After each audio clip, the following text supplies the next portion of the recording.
مجھے لگتا ہے آج میں اپنا سر کسی دیوار سے دے ماروں گا۔ حمزہ کو فون کیے وہ اپنا دکھڑا سنانے لگا۔ ہوا کیا ہے؟ حمزہ بیڈ پہ نیم دراز لیٹا اس کے رونے سن رہا تھا۔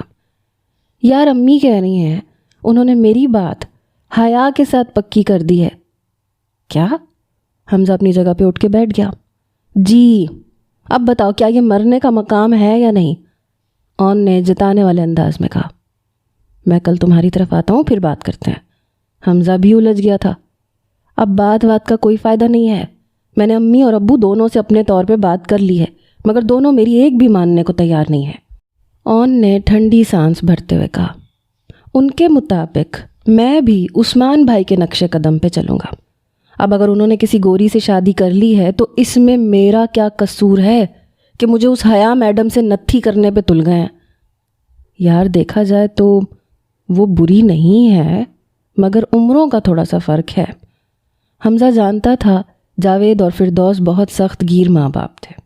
کچھ اپنے بڑے بیٹے کے باہر جا کے اپنی پسند سے شادی کرنے کی بنا پہ وہ اور بھی سخت مزاج ہو گئے تھے۔ اب ان کی ساری امیدوں کا مرکز اون ہی تھا۔ تھوڑا فرق۔ حمزہ کی بات پر وہ گھٹی گھٹی آواز میں چیخا، یار میرا مطلب ہے حمزہ سے بات بنانی مشکل ہو گئی۔ 5 سال کا فرق تجھے تھوڑا لگتا ہے؟ میں اسے باقی عمر کی کزنز کی طرح ہی عزت دیتا ہوں۔ 5 سال بڑی ہے وہ مجھ سے۔ یار لوگ 10 سال بڑی عمر کی عورتوں سے شادی کر لیتے ہیں، تیرے سے 5 سال ہضم نہیں ہو رہے؟ جواباً اون نے غصے میں فون بند کر دیا۔ حمزہ پیشانی مسل کے رہ گیا۔ اس کا واویلا غلط نہیں تھا اگر وہ خود کو اس کی جگہ پہ رکھتا۔ انسان اپنی شریک حیات اپنے سے بہت چھوٹی نہ صحیح مگر کچھ تو چھوٹی کی خواہش کرتا ہے، یا کم از کم ہم عمر تو ہو۔ حمزہ اور اون بچپن سے دوست تھے۔ اب تو دونوں کا یہ حال تھا کہ وہ دونوں ایک دوسرے کے گھر کے فرد ہی شمار ہوتے تھے۔ اگلے دن حمزہ اون کے گھر پہنچا تو اسے پتہ چلا کہ کل رات سے اس نے بھوک ہڑتال کی ہوئی ہے۔ اون اس طرح سے ہٹ دھرمی اور غصہ دکھانے سے کچھ نہیں ہوگا، تھوڑا خود کو ٹھنڈا رکھو۔ حمزہ برا پھنسا۔ اسے نہ سمجھاتا تو اس کے ماں باپ کی نظر میں برا بنتا، اور اب جب سمجھا رہا تھا تو اون کی نظر میں برا بن رہا تھا۔ کیسے ٹھنڈا رکھوں خود کو؟ تم یہ بتاؤ یہ ٹھنڈا رہنے والا وقت ہے؟ ایسے تو آج کل لڑکیوں کے ساتھ کوئی نہیں کرتا، میں لڑکیوں سے بھی گیا گزرا ہوں۔ اون کا صدمہ کم ہونے میں نہیں آ رہا تھا۔ کچھ حل نکالتے ہیں، تم یوں دل چھوٹا مت کرو۔ دوسری کرسی پہ حمزہ بیٹھ گیا۔ اب کچھ نہیں ہو سکتا سوائے اس کے کہ میں اس وقت گھر سے غائب ہو جاؤں۔ یار تو صبر تو کر، ایک خیال آیا ہے میرے ذہن میں، لیکن تو ٹھنڈا ہو کے سوچے گا تو بتاؤں گا۔ حمزہ نے تھوڑی پہ ہاتھ پھیرتے ہوئے کہا۔ ایک ہاتھ اون کے بازو پہ دھرا تھا۔ بتاؤ، وہ بیزار لہجے میں بولا۔ ایسے نہیں، دماغ ٹھنڈا رکھ۔ حمزہ نے پھر سے کہا۔ اب کیا فریزر میں جا کے بیٹھ جاؤں یا برف سر پہ رکھ لوں؟ ٹھنڈا ہی ہے، وہ کوفت بھرے لہجے میں بولا۔ حمزہ کا کہا بلند ہوا۔ تم حیا سے خود بات کر کے دیکھو، شاید وہ بھی اپنے گھر والوں کی وجہ سے مجبور ہو، اور اگر اس نے ابو کو بتا دیا تو بس پھر جو نکاح چند دن بعد ہونا ہے وہ کل ہو جائے گا۔ اون نے چڑ کے کہا۔ یار تم مل لو اس سے، میں یہ نہیں کہہ رہا کہ صرف فون پہ بات کرو۔ حمزہ نے پھر سے اپنی بات پہ زور دیا۔ تم بہرحال اس سے مل کے بات کرو، اس کی رائے پتہ کرو۔ اگر وہ با اعتماد ہے تو یقیناً تمہاری اس رشتے کے لیے ناپسندیدگی دیکھ کے انکار کر دے گی، مجھے امید ہے۔ حمزہ کے مشورے پہ اس نے لمحہ بھر اس کی جانب دیکھا، جیسے کہہ رہا ہو مروائے گا تو نہیں۔ ٹھیک ہے، یہ بھی کر کے دیکھ لیتے ہیں۔ اون نے حامی بھری۔ حمزہ کے مشورے پہ عمل کرتے ہوئے اس نے اگلے دن حیا کا نمبر ڈائل کیا۔ السلام علیکم، نہایت مہذب انداز میں اس نے سلام کیا۔ وعلیکم السلام، میں اون بات کر رہا ہوں۔ جی مجھے پتہ ہے آپ کا نمبر، پچھلے 7-8 سال سے یہ آپ کے نام سے ہی سیو ہے۔ ان سب کے پاس ایک دوسرے کے نمبرز موجود تھے، لہٰذا گھبراہٹ میں اپنا نام بتا کے اس نے انتہائی بے وقوفی کا ثبوت دیا تھا۔ مجھے آپ سے کچھ ضروری بات کرنی ہے اور اس کے لیے مجھے کہیں باہر ملنا ہے۔ حیا نے چونک کر موبائل کان سے ہٹا کے ایسے موبائل کو دیکھا جیسے موبائل سے اس کی تصویر نظر آ رہی ہو۔ ملنے کی کوئی خاص وجہ؟ اس کے اس سوال پہ وہ چڑا۔ ہاں، آپ سے اسٹاک ایکسچینج کی ابتری کے متعلق بات کرنی ہے۔ اون کی بات پہ وہ ہولے سے مسکرائی. اتنی سیر حاصل گفتگو آپ میرے گھر پہ آ کے بھی کر سکتے ہیں. کچھ وجہ تو اسے سمجھ آ گئی تھی، مگر جان بوجھ کے اسے چڑھا رہی تھی. اتنی بچی نہیں ہے آپ کہ میرے اور اپنے متعلق ہمارے گھروں میں گردش کرنے والی خبروں سے انجان ہو. اسی سلسلے میں آپ سے کچھ بات کرنی ہے. اس کے متعلق ہمارے پیرنٹس بات کر چکے ہیں، مجھے مزید کوئی بات نہیں کرنی. پتہ نہیں کیوں مگر اون کے لہجے سے اسے شک ہو گیا تھا کہ وہ اس رشتے سے خوش نہیں لگ رہا. خوش تو وہ بھی نہیں تھی. اپنے سے 5 سال چھوٹے لڑکے سے شادی کرنا اس کے لیے خوش ہونے کا مقام نہیں تھا. مگر مجھے کرنی ہے اور آپ سے ہی بات کرنی ہے، ورنہ نکاح والے دن میں کیا کچھ کر جاؤں گا اس کی گارنٹی نہیں دے سکتا. اب کی بار اس نے صاف صاف لفظوں میں جو کچھ کہا، حیا چند پل فک چہرہ لیے سنتی رہی. تو بہتر ہے کہ آپ کل مجھ سے مل لیں. جگہ اور وقت کا تعین آپ خود کر لیں. مجھے میسج کر دینا، میں آ جاؤں گا، اور یہ کل کے دن میں ہی ہونا چاہیے. اون کا سرد لہجہ حیا کو بے حد کھلا. یہ وہی جانتی تھی کہ لڑکی ہو کے بھی اس نے اس رشتے کے نہ ہونے کے لیے کتنا واویلا کیا تھا، مگر کوئی اس کی سننے کو تیار ہی نہیں تھا. اس لیے اب وہ خاموش ہو گئی تھی. ماں باپ نے رو کر اسے ایموشنلی بلیک میل کر ہی لیا تھا. یہ نہیں تھا کہ وہ کوئی دبو قسم کی لڑکی تھی. اس کی اپنی بوتیک تھی جو وہ بہت ہی کامیابی سے چلا رہی تھی، اپنا کھاتی کماتی تھی. مگر شادی کے فیصلے پہ وہ مکمل طور پر اپنے ماں باپ پر ہی انحصار کرتی تھی. ایک بار اپنی پسند سے ایک لڑکے سے منگنی ہوئی تھی، مگر وہ منگنی توڑ کے کہیں اور نکل گیا. دوسری بار ماں باپ کی پسند سے کی، وہ بھی ٹوٹ گئی، اور اب پھر وہ اس بندھن میں بندھ رہی تھی. مگر اب کی بار انہوں نے منگنی کے بجائے ڈائریکٹ شادی کو ترجیح دی تھی. نہ جانے اس کی قسمت ایسی کیوں تھی. حالانکہ کسی چیز کی کمی نہیں تھی اس میں.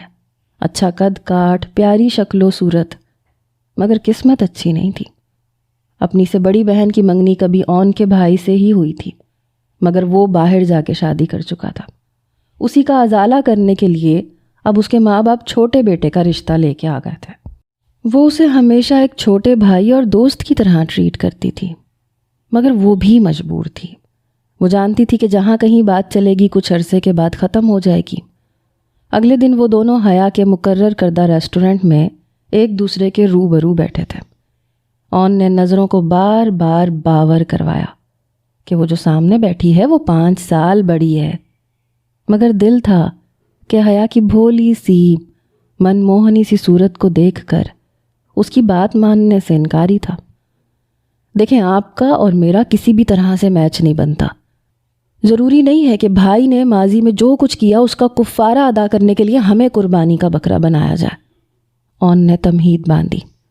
مجھے اس سے کوئی مطلب نہیں ہے کہ وہ کس سے میری شادی کرواتے ہیں، وہ چاہے آپ ہوں یا کوئی اور. آپ کو کوئی مسئلہ ہے تو آپ اپنے پیرنٹس کو انکار کر دیں. مجھے یہ سب سنانے کا کوئی فائدہ نہیں ہے. وہ پھر سے بے لچک لہجے میں اس کی آخری امید کو بھی رونتے ہوئے بولی. آپ بڑی ہیں مجھ سے، 1 2 نہیں، پورے 5 سال. سوچیں لوگ کیا کہیں گے.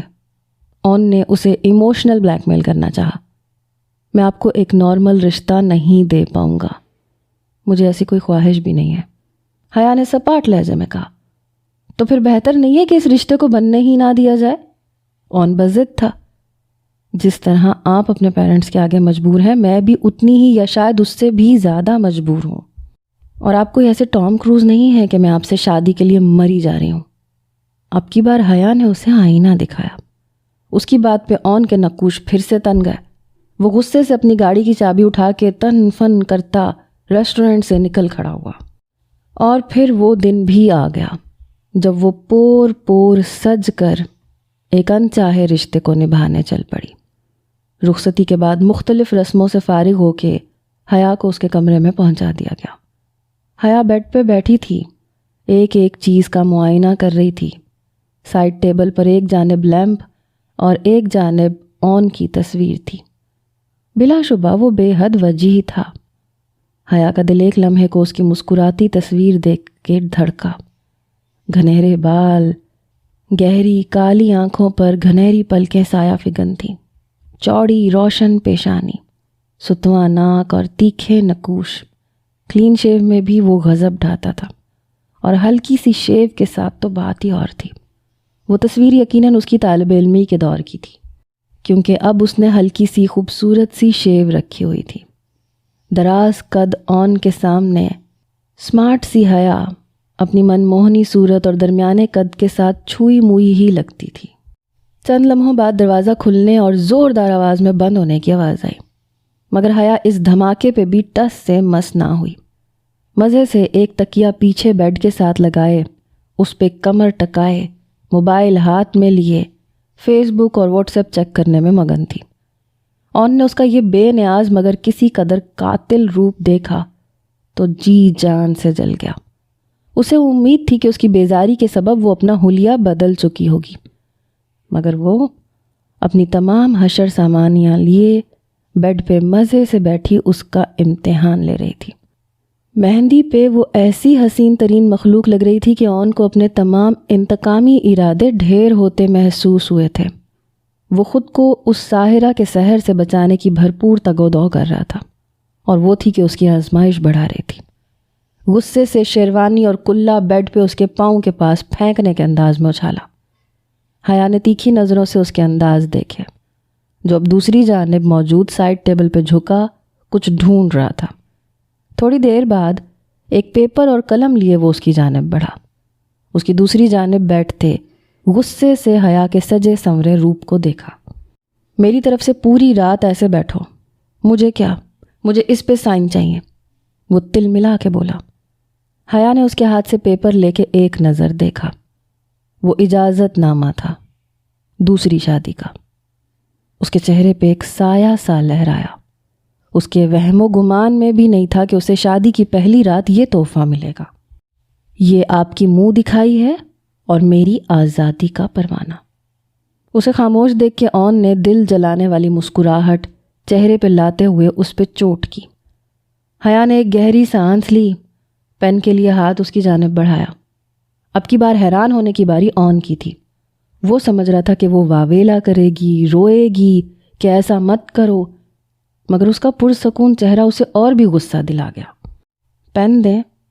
جب اس نے کچھ دیر پین اس کی جانب نہیں بڑھایا تب حیا نے اپنی پرسکون نگاہیں اس کی جانب کی۔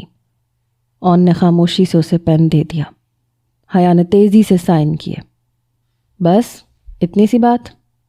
بڑے سکون سے اس نے پیپر واپس کرتے چہرے پہ دلکش مسکراہٹ سجائے اس کی جانب دیکھا۔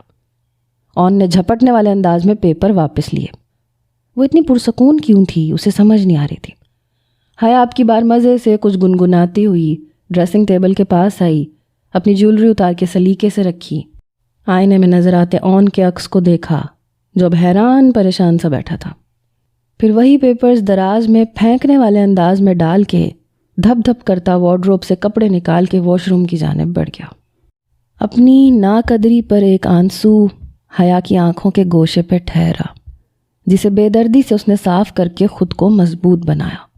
جو بھی تھا آخر تو وہ ایک لڑکی ہی تھی، نرم گداز دل رکھنے والی، جس کی چند خواہشات بھی تھیں، مگر آن نے جس طرح سے اس کی ذات کی نفی کی تھی وہ اس کی خواہشوں تک کیسے رسائی حاصل کرتا۔ جیسے ہی آن باہر آیا، حیا اپنی چیزیں سمیٹ کے اپنے کپڑے لیے واش روم میں بند ہو چکی تھی۔ باہر آئی تو وہ مزے سے بیڈ پہ لیٹا تھا، کمرے کی لائٹس آف ہو چکی تھیں۔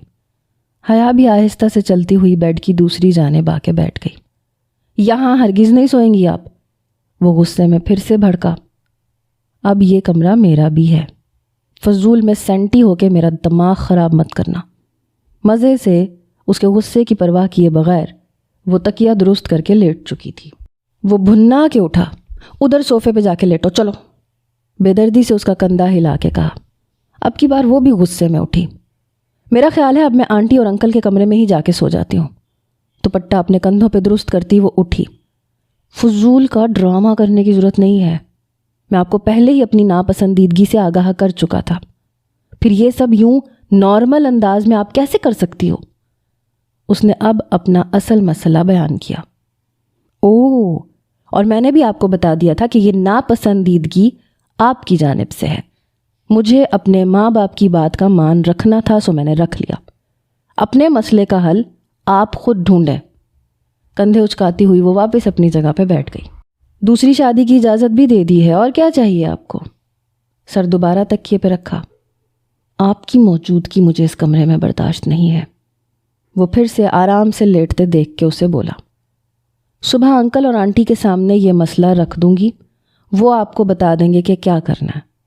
اس نے پھر سے اون کی دکھتی رگ پہ ہاتھ رکھ دیا، لیکن وہ سمجھ جاتا تو بات ہی کیا تھی۔ خیر مجھے کیا، جہاں مرضی لیٹو، آپ کا وجود میرے لیے کوئی معنی نہیں رکھتا۔ غصے میں کروٹ لیتے پھر سے اس کی انسلٹ کی۔ جب میرا وجود کوئی معنی نہیں رکھتا تو پھر میں جہاں بھی لیٹوں آپ کو کوئی ایشو نہیں ہونا چاہیے۔ نیند پوری کریں تاکہ کل سے پھر طنز کے تیر سیدھے کر سکیں۔ وہ بھی اپنی نام کی ایک تھی۔ مزے سے اسے جواب دے کے منہ دوسری جانب کیا اور آنکھیں بند کر لیں۔ یہ اطمینان بہت تھا کہ انکل آنٹی اس کے ساتھ تھے۔ وہ جو بھی کر لے، اون اسے اس کی حیثیت سے نہیں ہٹا سکتا۔ یہی اطمینان اسے پرسکون نیند میں لے گیا، جبکہ دوسری جانب اپنی نفرت اپنے اندر انڈیل کے بھی اون بے سکون اور بے چین تھا۔ فردوس کو جیسے ہی معلوم ہوا کہ وہ ولیمے کے اگلے روز سے ہی آفس جا رہا ہے، انہوں نے اپنے کمرے میں اسے طلب کر لیا۔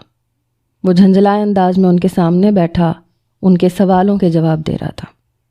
اون، اتنی پیاری تو ہے وہ، تم پھر بھی اس کے ساتھ خوش نہیں ہو۔ شادی کے دوران وہ یہی سمجھ رہی تھیں کہ وہ بھی غصے میں ہے، بیوی کے ساتھ چند دن گزارے گا تو ٹھیک ہو جائے گا۔ صرف خوبصورتی کسی ازدواجی زندگی کی کامیابی کا راز ہوتی تو کسی خوبصورت لڑکی کو کبھی طلاق نہ ملتی۔ اس کی خطرناک حد تک کہی جانے والی سنجیدہ بات پر ان کا دل دہل کے رہ گیا۔ کیا کرنے والے ہو تم؟ انہوں نے دہشت سے اس کی آنکھوں کی سنجیدگی کو دیکھا۔ بے فکر رہیں، طلاق نہیں دوں گا، مگر ہر وقت اسے اپنے سامنے برداشت نہیں کر سکتا۔ کم از کم آفس جا کے تو اس عمر رسیدہ خاتون سے جان چھوٹے گی میری۔ وہ نفرت سے بولا تھا۔ اون، اس طرح مت کرو بیٹا، اسے سمجھو، وہ بہت اچھی بچی ہے۔ انہوں نے پھر سے محبت سے اس کا ہاتھ تھام کے اسے سمجھانے کی کوشش کی۔ بچی نہیں ہے وہ، مجھ سے 5 سال چھوٹی نہیں ہے، مجھ سے 5 سال بڑی ہے۔ بھائی کے کیے کی سزا مجھے ملنی تھی، مل گئی، اب کہیں تو اپنی مرضی سے زندگی گزارنے دیں۔ وہ غصے میں ان کا ہاتھ جھٹک کے کمرے سے نکل گیا۔ جم میں انٹر ہوتے ہی وہ اپنے جم پارٹنر کی جانب بڑھا۔ کیسے ہو بھائی؟ سنا ہے بھابھی بڑی ہیں تم سے؟ دوست نے سرسری سا سوال کیا جو اون کو کسی تازیانے کی طرح لگا۔ اس نے صرف پہ ہی اکتفا کیا۔ راڈ پہ ویٹس لگانے لگا۔ دھیان رکھنا، بڑی عمر کی لڑکیاں کبھی روب میں نہیں آتی، بلکہ شوہر کو نہ صرف بچوں کی طرح بلکہ غلام کی طرح ٹریٹ کرتی ہیں۔ وہ مزید آگ بھڑکا کے اپنے کام میں مصروف ہو چکا تھا۔ اس کی بات پہ اون کو حیا کا رویہ یاد آیا۔ وہ واقعی اس کی کسی بات کو خاطر میں نہیں لاتی تھی۔ ویٹ اٹھانے مشکل ہو گئے۔ کیا ہوا؟ اسے ویٹ واپس رکھتے دیکھ کے کوچ اس کے قریب آیا۔ پتہ نہیں، شاید 1 ہفتے کا گیپ دیا ہے، اس لیے کچھ ٹیمپو نہیں بن رہا۔ وہ نظریں نیچی کیے بولا۔ یار تو کم سے سٹارٹ کرنا۔ وہ اس کا کندھا تھپ تھپا کے چلا گیا۔ اس کے بعد بھی آدھا گھنٹہ بمشکل اون جم میں گزار سکا۔ دماغ بالکل ہی ساتھ دینے سے انکاری تھا۔ غصے سے واپسی کے لیے نکل کھڑا ہوا۔ وائے قسمت، بیڈ روم میں پہنچا تو حیا مزے سے کوئی فلم لگائے بیڈ پہ بیٹھی تھی، ساتھ ساتھ پاپ کارن کھانے میں مصروف تھی۔ اون نے کسی قدر حقارت سے اس کے یہ انداز دیکھے، پھر نظر انداز کرتا ہوا واش روم کی جانب بڑھ گیا۔ تھوڑی دیر بعد واپس آیا تو بھی اس کے انہماک میں کوئی فرق نہیں آیا تھا۔ اون نے غصے بھری نظریں اس بے نیاز کے چہرے پہ ٹکائیں۔ جم میں ہونے والی گفتگو پھر سے ذہن کے پردے پہ تازہ ہوئی۔ حیا نے ایک اچٹتی نگاہ خود کو گھورتے اون پہ ڈالی۔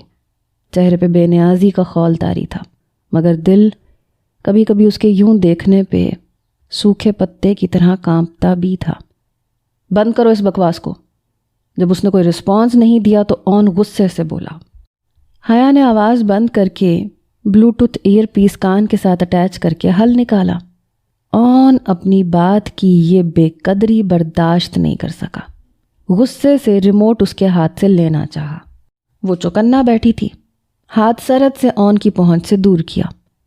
مسئلہ کیا ہے آپ کے ساتھ؟ اب آواز تو نہیں آ رہی نا؟ سو جائیں۔ پرسکون چہرہ، اس کے برابر میں بیٹھے اون کو تیش دلا گیا۔ اس کی روشنی میری آنکھوں میں چبھ رہی ہے۔ دانت پیس کے بولا، تو اب میں کیا کروں؟ میرا مووی دیکھنے کو دل کر رہا ہے، آپ یہ کشن اپنی آنکھوں پہ رکھ لیں۔ ایک اور حل، پھر سے اسے بچوں کی طرح ٹریٹ کیا تھا۔ اسے بند کرو نہیں تو میں یہ LED توڑ دوں گا، انگلی اٹھا کے وارننگ دی۔ یہ تو میں بند نہیں کرنے والی، ہر وقت آپ کی بات مانتی جاؤں؟ وہ دو بدو ہوئی۔ کتنی باتیں مانی ہیں ابھی تک میری؟ اس نے سارا رخ حیا کی جانب کیا۔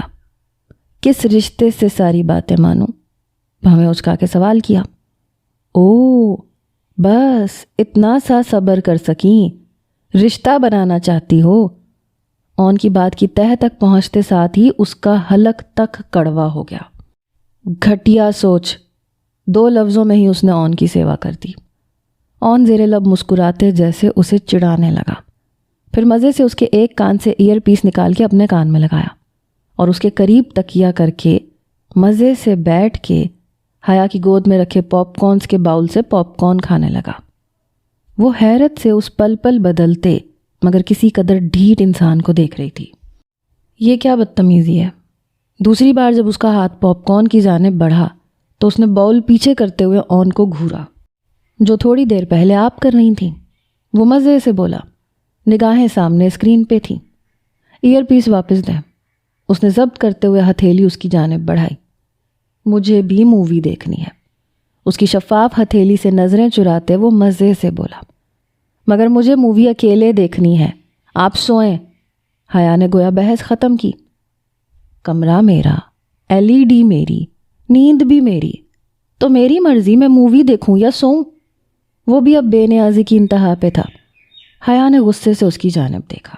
دوسرا ایئر پیس بھی اس کے پاس پٹخ کے باؤل سائیڈ پہ رکھا، تکیہ سیدھا کیا اور لیٹ گئی۔ سمجھ گئی تھی کہ اب وہ ڈھٹائی کرے گا اور جب تک لیٹے گا نہیں اس پہ کوئی نہ کوئی طنز کرتا رہے گا۔ اس کے میدان سے بھاگ کھڑے ہونے پہ اون کے چہرے پہ ایک فاتحانہ مسکراہٹ ابھری۔ کنکھیوں سے اپنے ساتھ لیٹے وجود کو دیکھا، پھر توجہ فلم پہ مبذول کی۔ جو بھی تھا اس کی چوائس اچھی تھی۔ اگلے دن صبح ناشتے پہ اون حیا کی تیاریاں دیکھ رہا تھا۔ لیمن اور گرے کلر کا دیدہ زیب سوٹ پہنے، لائٹ سا میک اپ کیے، بالوں کو اچھے سے سیٹ کیے، وہ کہیں جانے کو تیار تھی۔ تیاری دیکھنے کے باوجود اس نے خاموش رہنا ہی مناسب سمجھا۔ اسے کیا، جہاں مرضی جائے۔ بیٹا، حیا کو اس کی بوتیک پہ ڈراپ کر دینا۔ اون کو اٹھتے دیکھ کے فردوس نے چائے پیتے ہوئے سرسری انداز میں کہا۔ کیا؟ کس خوشی میں؟ وہ یہ ایک دم بھڑکا۔ حیا نے ایک نظر اسے دیکھا، پھر جلدی جلدی ناشتہ ختم کرنے لگی۔ کوئی ضرورت نہیں ہے جاب کی، بند کرو یہ بوتیک۔ مزے سے اسے حکم سنا کے وہ ڈائننگ ہال سے جانے لگا، جب اپنے پیچھے سے اس کی چبھتی ہوئی آواز سنائی دی۔ میں نے اتنے سال لگا کے یہ بوتیک اس لیے سیٹ نہیں کیا تھا کہ شادی کے بعد اسے بند کر دوں۔ یہ میرا پروفیشن ہے اور مجھے یہ کرنا ہے۔ وہ 2 ٹوک انداز میں بولی۔ کیا مسئلہ ہے تمہیں؟ کوئی معیوب کام نہیں ہے اس کا، لے کے جاؤ اسے۔ جاوید نے بھی اون کو جھاڑ پلائی۔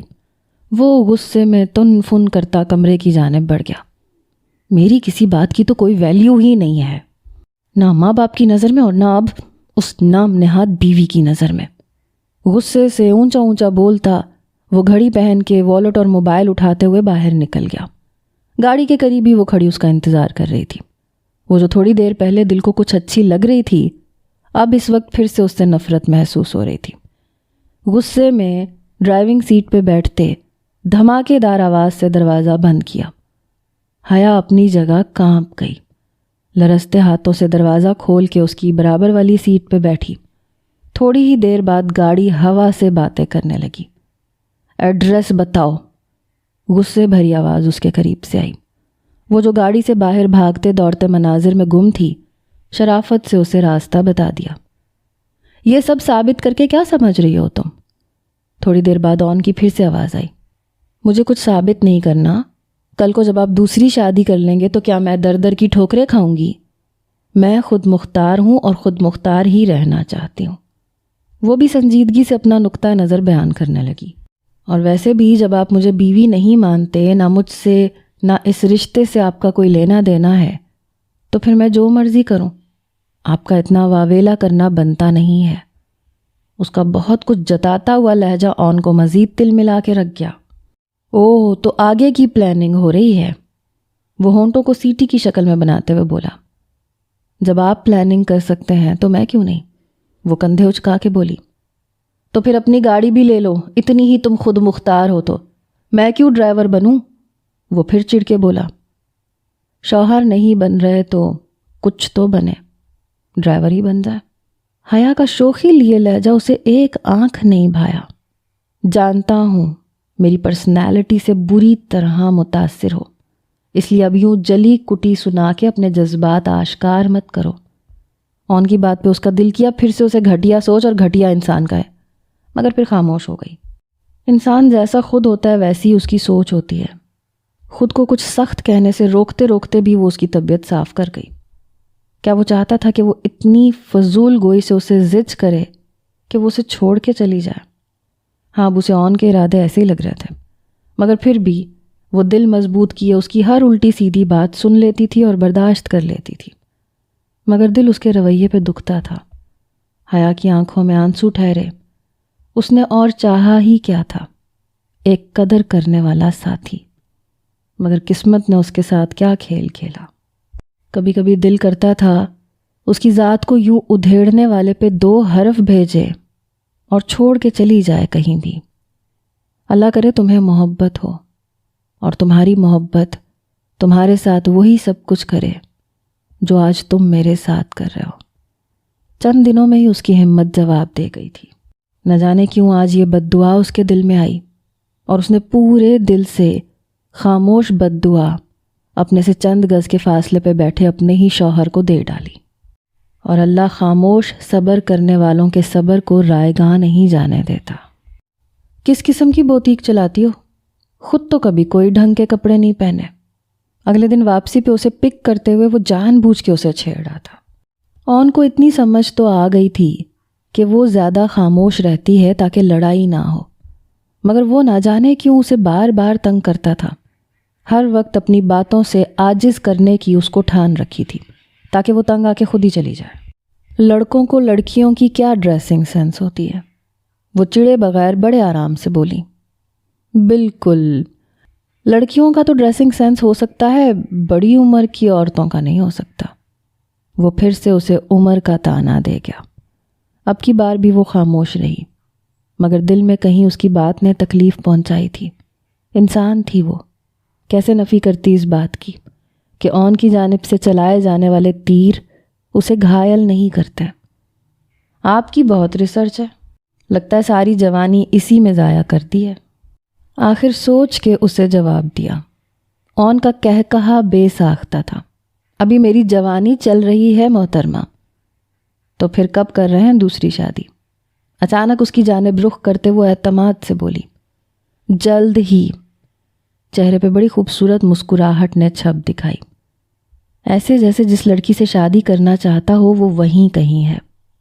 حیا نے حسرت سے اس کی یہ مسکراہٹ دیکھی اور رخ پھر سے سامنے کر لیا۔ ملنا ہے اس سے؟ دل جلانے والی مسکراہٹ سے اسے دیکھتے ہوئے کہا۔ نہیں، پہلے انکل آنٹی کو ملائیں، وہ زیادہ خوش ہوں گے آپ کی پسند کی لڑکی کو دیکھ کے۔ حیا نے اس کی دکھتی رگ پہ ہاتھ رکھا۔ اب مسکرانے کی باری اس کی تھی۔ بلکہ آپ کہتے ہیں تو کل ہی میں اور آنٹی اس کے گھر جا کے اس سے مل آتے ہیں۔ اس نے معصوم سی شکل بنا کے ایک اور مشورہ دیا۔ اون نے غصے سے ہونٹ بھینچے۔ انہی کی وجہ سے تو یہ انچاہا رشتہ باندھا تھا۔ ایک دم خاموش ہو کے گاڑی کی رفتار بڑھا دی۔ رمضان شروع ہونے میں فقط چند ہی دن رہ گئے تھے۔ اون، ایسا کرو گاڑی کی چابی حیا کو دے دو، اسے گاڑی چلانی آتی ہے۔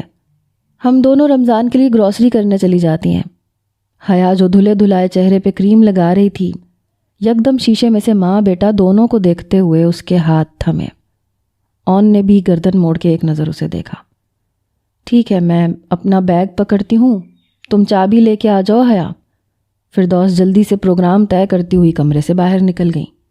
اون نے سائڈ ٹیبل پہ سے چابی اٹھائی۔ اب کہیں میرا غصہ میری گاڑی پہ نکال کے ادھر ادھر مت مار دینا، ویسے بھی اس عمر میں دکھائی اور سنائی کم دیتا ہے۔ اون نے ایک ابرو چڑھا کر اس پہ پھر طنز کیا۔ حیا نے ایک لمحے کو آنکھیں بند کر کے گہرا سانس کھینچا، جیسے اس کا طنز برداشت کر رہی ہو۔ آپ رہنے دیں، ہم کیب کروا لیں گے۔ بمشکل اس کے طنز پہ خود کو نارمل رکھتے ہوئے وہ دماغ کو اپنی جگہ پہ رکھتے ہوئے بولی۔ پہلی بار اپنے طنز پہ اس کے چہرے پہ لہرانے والا سایہ اون کو بھی برا لگا۔ جیسے اس کے پاس پڑا اپنا بیگ اٹھانے کے لیے جھکی، نہ جانے اون کے دل میں کیا سمائی، ایک دم اس کا ہاتھ تھام لیا۔ اچھا یار، مذاق کر رہا تھا، یہ لو لے جاؤ چابی۔ دوسرے ہاتھ سے اس کی ہتھیلی کو کھولتے ہوئے چابی اس کے ہاتھ میں رکھ دی۔ اس کے لمس نے عجیب سی تکلیف دی۔ بجائے خوشگوار احساس دینے کے، حیا نے غصے سے ہاتھ کو کھینچا۔ اون نے حیرت سے اس کا رد عمل دیکھا۔ آئندہ مجھے ہاتھ مت لگائیے گا، آپ کی زبان کے وار ہی بہت ہیں۔ ایک دم آنکھوں میں لہرانے والی نمی کو دیکھ کے اون دنگ رہ گیا۔ اس نے تو بہت عام سے انداز میں اس کا ہاتھ تھاما تھا۔ بیگ جھپٹنے کے انداز میں بیڈ سے اٹھاتی وہ تن فن کرتی کمرے سے باہر نکل گئی۔ اوہ، تو محترمہ کو میرا ہاتھ لگانا میری باتوں سے کہیں زیادہ برا لگا۔ اون کے دماغ میں ایک اور خیال ابھرا، چلو اب اور اسی طرح کے وار کے لیے تیار ہو جاؤ۔ انٹرسٹنگ۔ چہرے پہ شریر مسکراہٹ ابھری، آنکھیں شرارت سے چمکی۔ حیا کا تمام وقت دماغ سنسناتا رہا۔ اسی کی سیٹ پہ، اسی کی گاڑی میں بیٹھنا کسی امتحان سے کم نہیں تھا۔ نہ جانے کیوں آنکھیں بار بار بھر آتی۔ کیا وہ اتنی ہی بے وقت ہے؟ کتنی بڑی تھی؟ فقط 5 سال۔ وہ 26 سال کا تھا تو وہ 31 سال کی تھی، مگر وہ ہر وقت اسے ایسے بڑی عمر کا طعنہ دیتا تھا جیسے وہ 50 سال کی ہو۔ یا اللہ، کس مصیبت میں زندگی پھنس گئی ہے۔ اگلی صبح ناشتے کے دوران فردوس نے حیا کو اپنے ساتھ لپٹا لیا۔ امی ابو کو بہت سلام کہنا اور بس 2 دن میں واپسی کر لینا، میں بہت اداس ہو جاؤں گی۔ اون نے ناسمجھی کے انداز سے ساس بہو کے اس پیار کو دیکھا۔ جی ضرور، وہ محبت سے کہتی ہوئی ڈرائنگ روم سے نکل کے سیڑھیوں کی جانب چل پڑی۔ اوہ، تو یہ میکے جا رہی ہے۔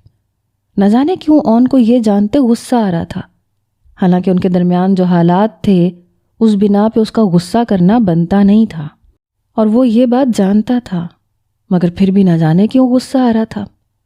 اس وقت چھوڑوں تمہارے گھر یا شام میں؟ آخر میں جب مین روڈ پر گاڑی ڈالتے اس نے کچھ نہیں بتایا تو اون نے لہجے کو سادہ رکھتے ہوئے پوچھا۔ نہیں، ابھی تو میں بوتیک جاؤں گی، وہاں سے شام میں ابا پک کر لیں گے۔ وہ بڑے آرام سے اپنا پروگرام بتا کے بولی۔ اون اندر ہی اندر عجیب گھٹن کا شکار ہو رہا تھا۔ اس کے اگلے 2 دن انتہائی بیزاری کے عالم میں گزرے۔ ہر کسی کو کاٹ کھانے کو دوڑا تھا، خاص کے کمرے میں آتے ہی عجیب وحشت ہونے لگتی تھی۔ پھر گاڑی کی چابی اٹھاتا بے مقصد آدھی رات تک باہر سنسان سڑکوں پہ گاڑی لیے پھرتا رہتا۔ اسے خود اپنی کیفیت سمجھ میں نہیں آ رہی تھی۔ ہر وقت دماغ میں حیا کی بات ہے، اس کا انداز، اس کا ہنسنا، اس کی آنسوؤں سے بھری آنکھیں گھومتی رہتی۔ کیا ہو گیا ہے؟ پاگل ہوں میں بھی۔ وہ خود کو بری طرح سے جھٹلاتا رہا کہ یہ چند دن اس کے ساتھ گزارنے کی وجہ سے ہے۔ ہر وقت اسے نیچا دکھانے کی وجہ سے وہ اس کے حواسوں پہ سوار ہو چکی ہے۔ مگر کچھ کیفیتیں ایسی ہوتی ہیں بے نام سی، جنہیں انسان محسوس کرتے ہوئے بھی محسوس نہیں کرنا چاہتا۔ جب دل شدت سے کسی ایک ہستی کی جانب کھنچ رہا ہو، جب ہر منظر اس کے بغیر ادھورا لگ رہا ہو، ہر رنگ بے رنگ لگے، تو وہ بے نام سی کیفیت محبت کے سوا اور کچھ نہیں ہوتی۔ مگر اون تو اسے اپنی زندگی سے نکالنے پہ تلا تھا، کجا کے اپنے دشمن سے محبت۔ بہت بار نفرت گہری محبت میں تبدیل ہو جاتی ہے، اور یہی کچھ اون کے ساتھ ہو رہا تھا۔ ہر لمحہ اس کے قریب رہنے، اسے جان بوجھ کے مخاطب کرنے کے چکر میں اسے پتہ ہی نہیں لگا وہ کب اس کا عادی ہو گیا، اور پھر یہ عادت محبت میں بدل گئی۔ مگر وہ اتنی آسانی سے حقیقت ماننے والوں میں سے نہیں تھا۔ آفس سے واپسی پہ جس لمحے وہ گھر میں داخل ہوا، حیا کی چہکتی آواز یوں محسوس ہوئی جیسے اس کے کانوں میں رس گھول گئی ہو۔ ساری بے چینی، اکتاہٹ، چڑچڑاپن لمحوں میں رفو چکر ہو گیا۔ کیا اب بھی خود کو جھٹلاؤ گے؟ دل نے گویا اس کی آنکھیں کھولنی چاہییں۔ مگر وہ سختی سے اسے ڈپٹتا ہوا آگے بڑھا۔ سامنے ہی وہ دشمن جاں صوفے پہ بیٹھی پتہ نہیں کون سے قصے فردوس کو سنا رہی تھی۔ السلام علیکم، وہ سنجیدگی سے سلام کرتا ایک صوفے پہ ٹک گیا۔ اسے دیکھ کے حیا کی بولتی بند ہو چکی تھی۔ وعلیکم السلام، وہ زیر لب سلام کا جواب دے کے خاموش ہو چکی تھی۔ میرے کمرے میں چائے بھجوا دیں۔ دل تو نہیں کر رہا تھا کہ اس کے سامنے سے اٹھے، لیکن 2 دن کی ادھوری نیندیں بھی تو پوری کرنی تھی نا۔ اٹھ کے خاموش مگر کسی قدر گہری نظر اس پہ ڈالی اور اوپر چلا گیا۔ حیا کو اس کی نظروں کی تپش بری طرح محسوس ہوئی۔ سوچ رہا ہوگا پھر سے آ گئی ڈھیٹ۔ دکھ سے سوچتے ہوئے وہ اور بھی دل برداشتہ ہوئی۔ کب تک اس کی یہ بے رخی سہتی؟ آخر تو نازک مزاج رکھنے والی لڑکی تھی۔ وہ لمحہ بلمحہ اندر سے ٹوٹ رہی تھی، گھل رہی تھی، مگر وہ اپنے اندر ہونے والی توڑ پھوڑ کس کو بتاتی؟ سبھی تو اس کی زندگی کو پرفیکٹ سمجھ رہے تھے، ماں باپ سے کہتی یا انکل آنٹی سے۔ صبح سحری کے لیے حیا نے الارم لگا دیا تھا۔ جیسے الارم بجا وہ فوراً سے اٹھ کے منہ ہاتھ دھونے چل پڑی۔ باہر آئی تو اون ویسے ہی بے سدھ پڑا تھا۔ ٹھنڈی سانس کھینچ کے الارم لگایا اور اس کے سرہانے رکھ کے باہر نکل آئی۔ سحری بنانے کے بعد فردوس کے کہنے پہ وہ اون کو جگانے کمرے میں داخل ہوئی تو وہ ویسے ہی سو رہا تھا۔ فوراً سے آگے بڑھ کے الارم چیک کیا تو وہ بج کے بند ہو چکا تھا۔ توبہ ہے کہ آج سارے گدھے گھوڑے بیچ کے سوئے ہیں حضرت، اٹھ ہی نہیں رہے۔ اب کی بار دوبارہ سے 1 منٹ کا الارم لگا کے خود بھی وہیں کھڑی رہی۔ اون جو سیدھے ہاتھ کی جانب کروٹ لیے لیٹا تھا، آنکھوں کی جھری سے اس کا جھنجھلایا ہوا روپ دیکھا۔ اس وقت وہ اتنی پیاری لگ رہی تھی کہ دل یوں ہی اسے دیکھتے رہنے کی ضد کرتا رہا۔ جب تک بازو سے پکڑ کے نہیں ہلاؤ گی میں نہیں اٹھوں گا۔ اون کی آواز پہ اس کے موبائل پہ الارم سیٹ کرتے ہاتھ ساکت ہوئے۔ اٹھ جائیں شرافت سے، اب اگر نہ اٹھے تو میں آنٹی کو بھیجوں گی، اس نے جل کے دھمکی دی۔ نخرے تو دیکھو جیسے میں کوئی بڑی چہیتی بیوی ہوں، اس نے دل میں جل کے سوچا۔ ٹھیک ہے بھیج دو، میں بھی کہہ دوں گا اس نے تو مجھے اٹھایا ہی نہیں تھا۔ وہ مزے سے اپنی سوچی سمجھی اسکیم شیئر کرنے لگا۔ کیا مصیبت ہے، اٹھیں، ٹائم نکل جائے گا سحری کا، چونچلے تو دیکھو۔ جھنجھلا کے بولتی آخری لفظ منہ میں بڑبڑا گئی۔ تو اٹھاؤ نہ آ کے، وہ مزے سے کروٹ بدلتے ہوئے مسکراتے لہجے میں بولا۔ سحری کا ٹائم نکلنے کا ڈر نہ ہوتا تو کبھی اس کی بات نہ مانتی۔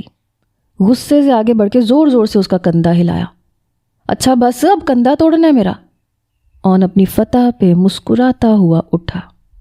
اللہ کرے دوسری شادی کے بعد ہر سحری پہ 8 پیرا روزہ رکھنا پڑے۔ غصے سے اسے بد دعا دیتی وہ کمرے سے نکل گئی۔ اون کے کہے نے کمرے سے نکلتے وقت اس کا پیچھا کیا تھا۔